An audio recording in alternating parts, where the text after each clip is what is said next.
Hi అండి. ఈరోజు నేను చేయబోయేది పులిహోర. దానికోసం ముందుగా ఒక కడాయి పెట్టుకొని, కడాయి వేడైన తర్వాత దాంట్లోకి ఒక 3 టేబుల్ స్పూన్ ఆయిల్ వేసి, హాఫ్ టీ స్పూన్ ఆవాలు, హాఫ్ టీ స్పూన్ జీలకర్ర వేసి అవి ఫ్రై అయిన తర్వాత కొద్దిగా పచ్చిమిర్చి, కొద్దిగా ఎండుమిర్చి వేసి ఫ్రై చేయండి.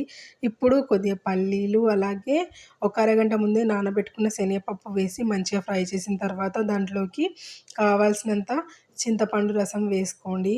నేనైతే ఇక్కడ చింతకాయ వాడుతున్నా, మీరు చింతపండు కూడా వాడచ్చు. ఇప్పుడు ఆ పులుపు మరిగే వరకు ఉంచండి. అది మరిగి ఇలా చిక్కగా వచ్చే టైంలో కొద్దిగా ఇంగువ, కొద్దిగా మిరియాల పౌడర్ వేయండి.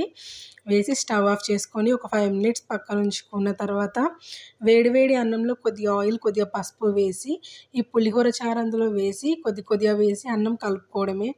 చాలా బాగుంటుంది, చాలా టేస్టీగా ఉంటుంది.